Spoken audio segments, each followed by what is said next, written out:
नमस्कार मित्रांनो. शिपवर तर मी पोचलो, पण रूममध्ये जायची संधी मला आज मिळाली. हो, हा मीच आहे प्रवासी. पटापट बॅग आवरतोय, कारण आज मला माझ्या रूममध्ये शिफ्ट व्हायचं आहे.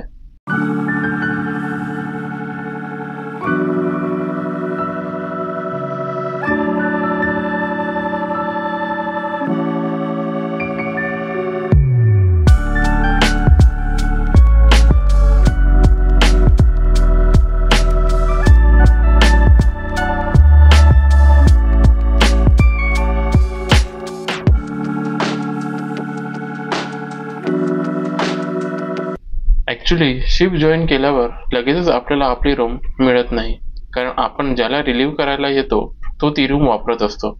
एकदा त्याचा साइन ऑफ झालं की मग रूम आपला होतो. सो तसंच मला या शिपवर आधी ओनर केबिन मिळाली होती. हो, बरोबर ऐकलत, शिपचा ओनरच. काही दिवस मी तिथेच राहिलो. आता मी माझं सगळं सामान घेऊन माझ्या रूममध्ये शिफ्ट होतोय आणि त्यानंतर रूम क्लीन करायचं आहे. सगळं सामान पण अरेंज करायचं आहे. तशी माझी केबिन GS म्हणजेच जनरल स्टीवर्ड त्याने आधीच क्लीन करून ठेवली आहे. तरी पण रूममध्ये थोडा अजून पसारा बाकी आहे. गार्बेज बॅग आणि कपडा घेऊन मी रूममध्ये आलो आणि आधी निवांत बसलो. कुठून चालू करू ते समजत नव्हतं.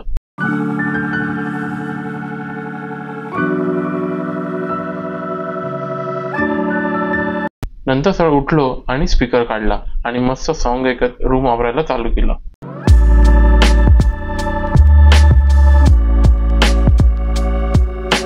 आधी टेबलवरचा पसारा आवरला.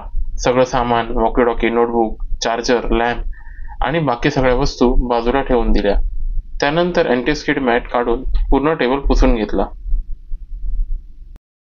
त्यानंतर रोजच्या वापराची खुर्ची आधी पुसून घेतली. नंतर याच खुर्चीवर बसून टेबलचे ड्रॉवर चेक केले आणि नीट पुसून घेतले. नको असलेल्या गोष्टी बाहेर काढल्या आणि बाकी तसंच सामान ठेवून दिलं.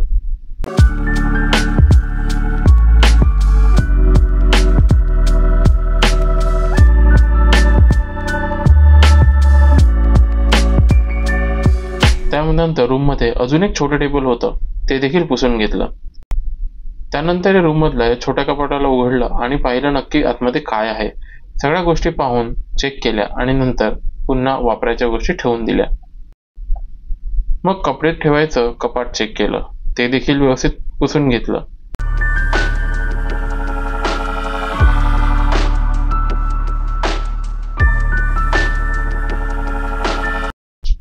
आता वेळ आली होती ते फ्रीज चेक करायचे. उघडून पाहिलं तर मस्त साफ होता, म्हणून तिथे वेळ न घालवता सगळे हँगर आधी काढून घेतले. अँटी-स्किड तर आधीच धुवायला टाकली होती. त्याबरोबर हँगरला पण एक गरम पाण्याचा आंघोळ घातली. काय माहित याने शेवटची आंघोळ कधी केली असेल. त्यानंतर सगळे हँगर पुसून यूज करण्यासाठी रेडी ठेवले.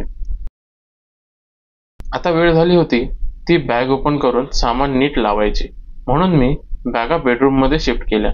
तेव्हा लक्षात आलं की अजून एक ड्रॉवर तर क्लीन करायचा राहून गेला आहे.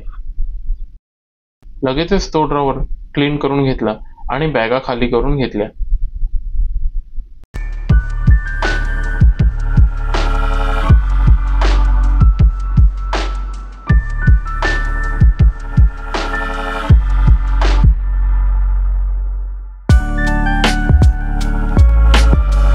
पहिलं कपाटात माझा युनिफॉर्म आणि बाकी शर्ट्स हँगरला लावून घेतले.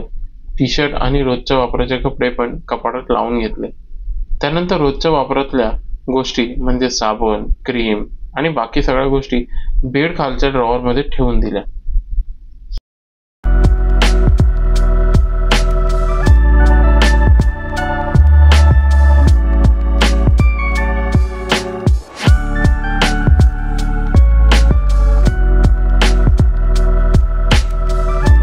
रूम आवरून झाल्यावर जमा झालेला कचरा एका गार्बेज बॅगमध्ये भरून ठेवला.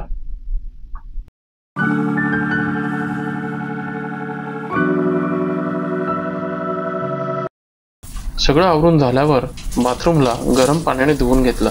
बाथरूम मधला कर्टन सुद्धा जुना झाला होता, तो सुद्धा बदलून घेतला.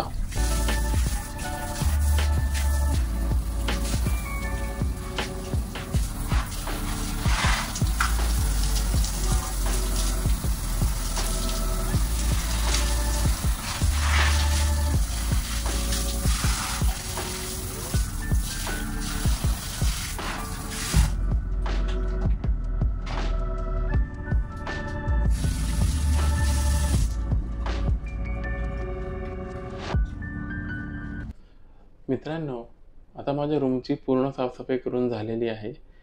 शिपवरती जे मी सामान घेऊन आलो होतो, ते देखील ड्रॉवर्स, कबर्ड्स वगैरे क्लीन करून व्यवस्थित असं अरेंज करून ठेवलं आहे. सो तुम्ही आधी रूम कसा दिसत होता हे पाहिलंच असेल.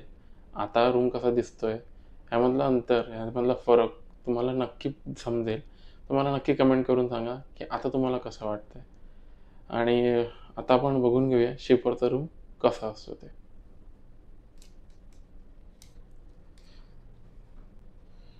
रूम साफसफाई करून झाल्यानंतर या 2 बॅगा निघाल्या त्या गार्बेजच्या इथे ठेवून दिल्यात.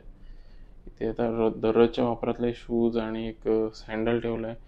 फ्रीज आहे, तो देखील साफ करून घेतला होता. इथे सोफा आहे, छोटं टेबल आहे आणि एक खुर्ची आहे इथे. मध्ये एक टेबल आहे, त्याच्यावरती मी थोडंसं माझं दररोजच्या वापरातलं सामान ठेवलं आहे. आधी बघितलं असेल की याच्यावरती केवढं सामान होतं. ते सगळं काही व्यवस्थित क्लीन करून घेतलं, अँटिस्केट वगैरे धुवून टाकलं आहे.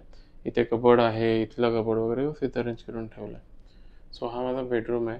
आता या बेडरूममध्ये आपले सगळे लिनन वगैरे व्यवस्थित चेंज करून घेतलं आहे. आता इथलं ड्रॉवर्समध्ये सामान, इथे स्पीकर वगैरे जे काही आपल्याला दररोजचं वापरायला लागतं आहे, त्या गोष्टी बाहेर ठेवून घेतल्या आहेत. इथे एक छोटीशी जागा होती, तिथे व्यवस्थितरित्या माझ्या दोन्ही बॅगा गेल्या.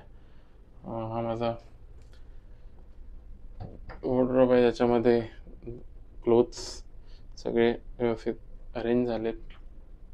आता हा आहे लॅबोरेटरी. चला, तिथे बाथरूम आहे आणि देखील सगळं सामान जसं दररोजचं लागणार आहे ते अरेंज करून घेतलं आहे.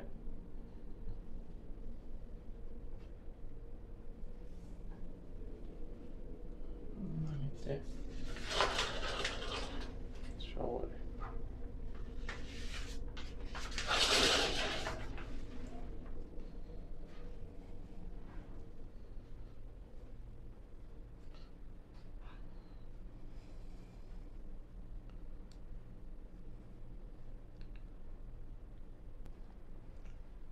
आता तुम्ही पाहिलंच असेल की आधी कसा दिसत होता रूम आणि आता कसा दिसतोय.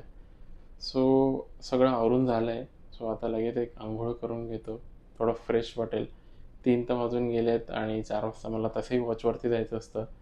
सो लगेचच सगळं आवरतो आणि तयारी करून घेतो. आपण भेटूया पुढच्या ब्लॉगमध्ये. तोपर्यंत मजेत राहा.